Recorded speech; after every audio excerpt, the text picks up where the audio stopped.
Hello everybody, you're very welcome to Hawk Talk here from Utility Bowl, where if you look up to the skies, we could be in Guyana, but then you look down to the ground and you see the hypothermia taking place currently on my toes. Anyway, this is the home of following Hampshire Hawks in their Global Super League campaign for 2024, and we approach match day 2 for the Hawks as they take on the Lahore Qalandars from the Pakistan Super League. We're going to preview everything that there is to look forward to for the Hawks on Saturday afternoon, but first, before we go forward, let's go back to a memorable Wednesday night.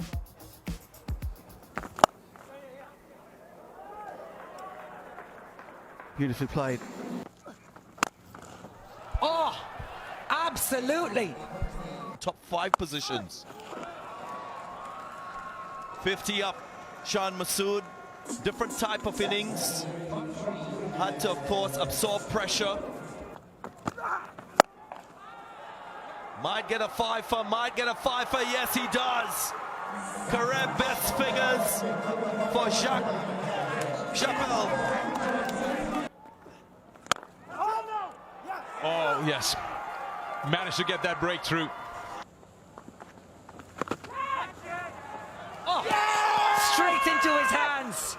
Liam Dawson, you said he'd come into it, and he has. I might want to bring him back in. Now then. Big appeal and given.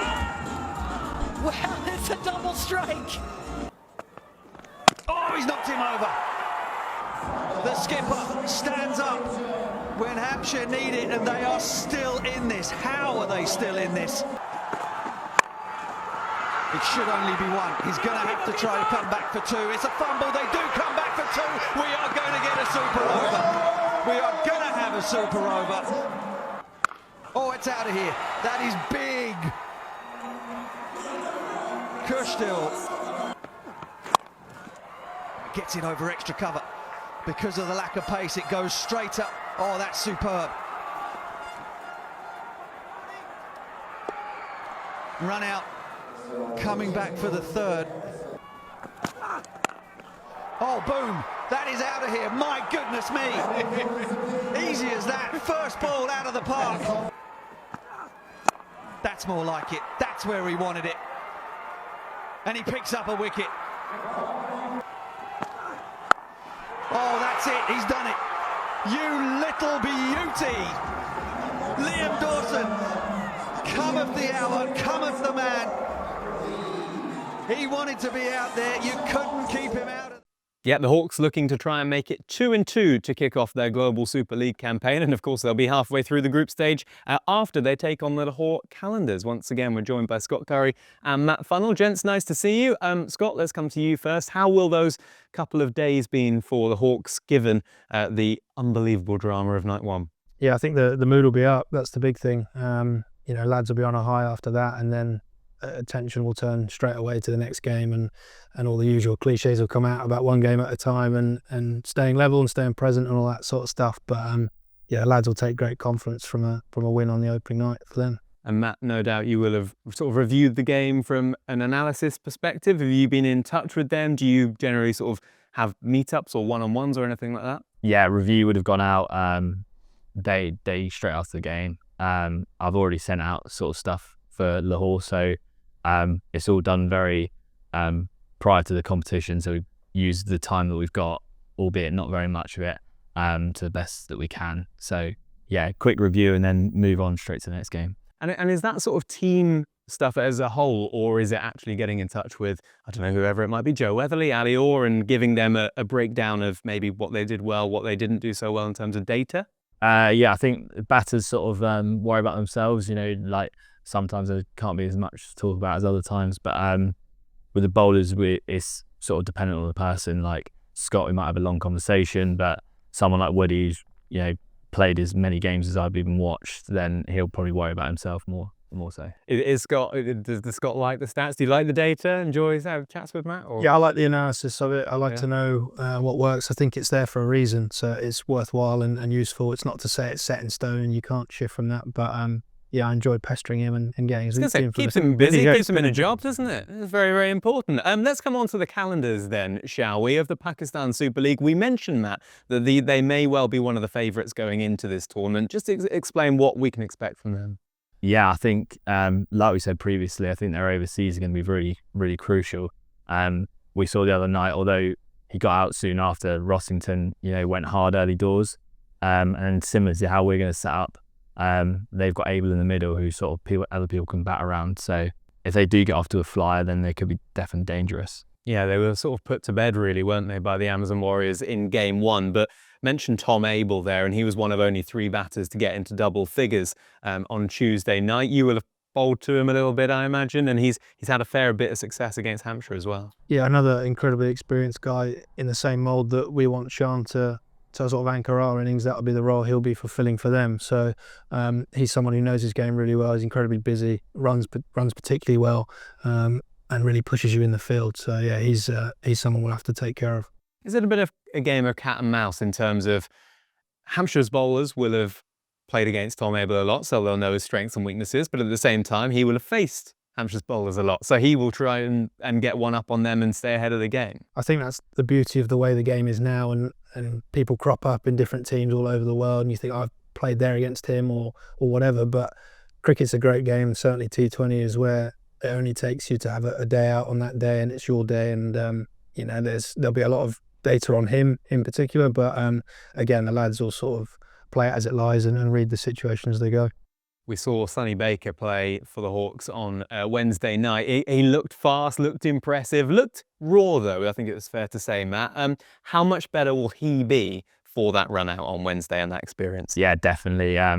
It's all well and good spending hours and hours bowling into a mitt through the winter, through the back end of the summer for him with that injury. So yeah, match fitness is completely different. Getting overs under his belt, I think he'll go up exponentially, really. Would you expect him to come to the game with the same sort of attitude, generally hitting that kind of back of the length, wasn't he? But ultimately bowling with pace, although at times it did look like maybe pace on was a little easier to face. Yeah, I think Pop will have a good conversation with him. He'll have a good handle on it. There'll be sort of a few emotions and maybe outcome-based stuff that he'll be thinking about. But I think one of our strengths as a team is we generally look after each other, we look after ourselves, and those senior guys will have an arm around him for sure. Not that he particularly needs it, but it's I speak from experience. I've never been great at debuts myself, so that's out the way now, and he can sort of look forward to the rest of his Hampshire career now. And from a batting perspective, Matt, there was a few people saying on Wednesday that they were maybe surprised that Hampshire were maybe not as aggressive, especially up front in the power play as was expected. Do you expect anything to change in terms of batting approach? No, not really. I think the approach was right. I think it is just that back to that idea of foreign conditions. I'm hearing that the training facilities aren't amazing. They're not as good as they are in this country, which was sort of expected. So I think it does take a few overs, a few balls just to get your eye in there. More so than it does in this country. So now I imagine the approach will be the same. There'll still be shots, and hopefully we can get more to the boundary in the power play. And without you giving too much away, Briggs, Dawson, an amazing partnership from them with the ball on Wednesday evening. Can we expect them to be a theme of those middle overs and towards the back end of the power play? Or do you think that maybe we might see a bit more of them at the death if Hampshire were to have a bigger score to defend? No, yeah, I don't think it's any secret that they're going to do exactly what they've been doing for however many years. I'd like to hope they do it again on Saturday, but it might go a little bit further on. It's completely game dependent. You saw Briggsy get one held back. Another game it might be Dawson. Another game it might be someone else. It might be Benny if he comes back in. But no, those middle overs we like to hope will be dominated by those two. Yeah, well, as we said, this tournament full of big name players, and of course full of those players as well who won't have played as much cricket in front of the lights and the cameras, and fielding a huge part of this tournament as well. Just take a look at this catch from Mohammed Faizan. It is a differentiator, isn't it, Matt? In those tight games, the fielding can make all the difference. Yeah, definitely. We put a lot of work in as a team to fielding, and it's always looking for those 1%ers that sort of get you above the opposition. That was shown a lot the other night with Ali Orr in the super over. It goes quite unnoticed, but that's 2 runs saved at the end there, and even the run out as well. That goes a long way to winning the game. So yeah, we take pride in that, and hopefully if we can be better in the opposition in that sense, then it goes a long way to winning the game. Do you actually the answer to this might be no, but do you do much from an analysis point of view and a data point of view on fielding? Only really with fielding placements. Obviously we look at wagon wheels a lot for players' scoring areas, and if they scoop and reverse is quite important to have a man up or an extra man in a certain area. So as Scott will know, we're always looking for that extra fielder. In the T20, you always want one more back or one more in different senses. So, yeah, that's the way I'll try and input there. You could sneak one on. I'm happy to play a part if you want. I'll go backward point or something like that. I'd be horrific. But anyway, hopefully lots of young fans watching this. Scott, what's the one piece of advice you'd give them regarding fielding? Yeah, I know that Mason Crane always used to say, just stop it and throw it in. But Easy. it's a little bit more to it. I think fielding's the one thing you get to do as a team. You obviously bat and bowl, but that's very individualised. So enjoy fielding, look for work. That's the big thing.